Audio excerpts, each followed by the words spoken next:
Hello friends, welcome back to my YouTube channel Toppers World. In today's tutorial, I am going to talk about MCQs in listening.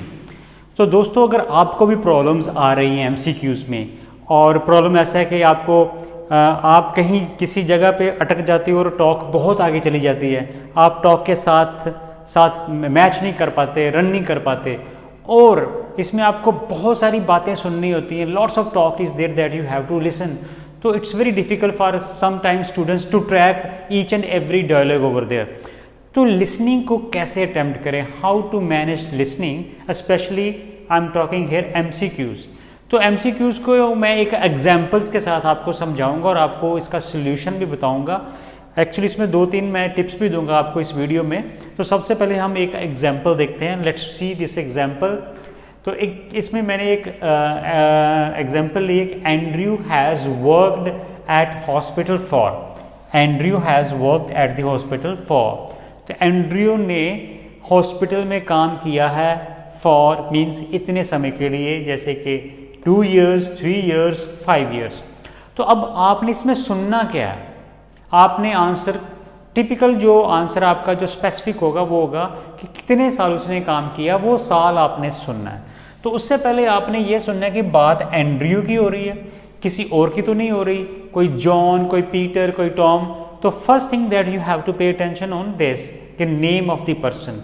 फिर आगे जो एक कुछ confusion होते हैं, इतना आसान नहीं होता लिसनिंग में.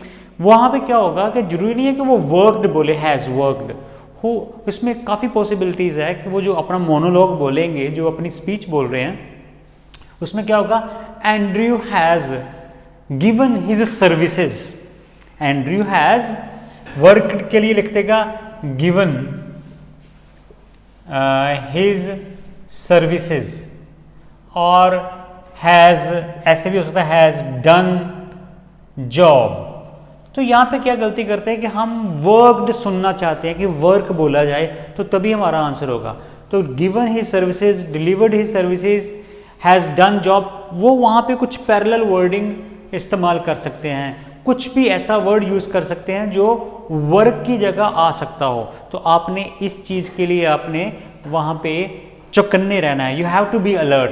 देन आफ्टर दैट कि वो कितने साल बोलता है, 2 years, 3 years, 5 years, तो वो आपको वो डायरेक्टली ये ईयर्स बोल सकता है.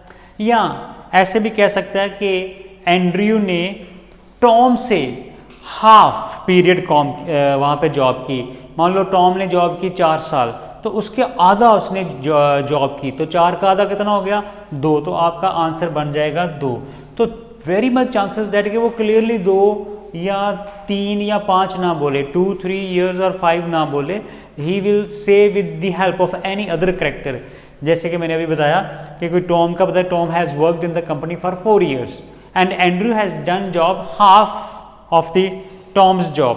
तो ये इस तरह से लिसनिंग में कंफ्यूज किया जाता है. तो टिप क्या है कि अगर आपको कुछ पता नहीं चल रहा, तो आप इसके शॉर्ट नोट्स बनाते जाएं बुक के ऊपर. जैसे कि वो बोलता है टॉम, तो आप टॉम लिखें. हिज फ्रेंड एंड्रयू लिख दें. Okay, Tom did job for 4 years, आप 4 years लिखें. एंड्रयू हाफ ऑफ 4, इसका हाफ कर दें फॉर 2 years. तो ये आप जब आप बाद में आंसर ट्रांसफ़र करोगे, तो वहाँ पे जाके इन चीज़ों को पढ़ लीजिए, फिर आपको एग्जैक्टली आंसर वो आपकी ऑप्शन मिल जाएगी. तो दूसरी एग्जांपल मैं आपको अभी बताता हूँ. Now I am going to share second example of MCQ. Okay, now look at the second example. तो सेकंड एग्जांपल में देखते हैं, which course does the tutor recommend to Andrew. Now यहाँ पे हमने उनके जो कन्वर्सेशन है उसमें हमने रिकमेंड को सुनना है, पर वहाँ पे रिकमेंड डायरेक्टली नहीं बोलेंगे. They are not going to use word recommend. तो हो सकता है कि रिकमेंड की जगह दे यूज़ सुजेस्टेड. ओके, तो वहाँ पे हो सकता है possibilities that they will say suggested और एडवाइज्ड, और मे बी सिंपली टोल्ड. तो यहाँ पे स्टूडेंट क्या गलती करते हैं कि वो ना लॉ, बिजनेस और सोशियोलॉजी इसके ऊपर फोकस हो जाएंगे कि उसने लॉ बोला या बिजनेस बोला या सोशियोलॉजी बोला, और वेरी मच चांसेस दैट कि वो अपनी टॉक में तीनों ही बोले, वो तीनों के तीनों ही बोल देंगे।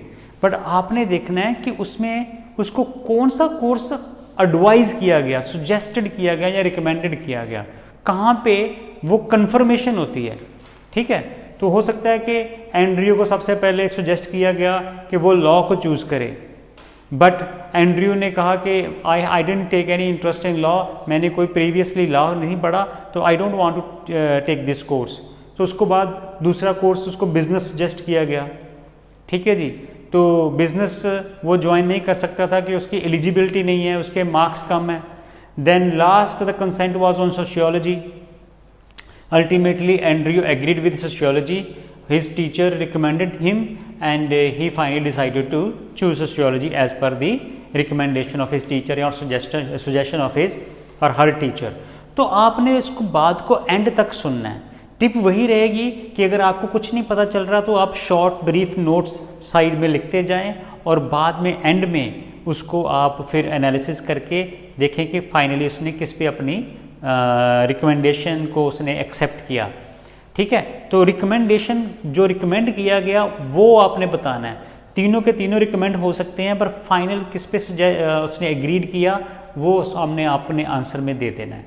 ठीक है जी, जहाँ फिर इसका आपको उसकी छोटी स्टोरी बना के ब्रीफली साइड पे लिख लेनी है।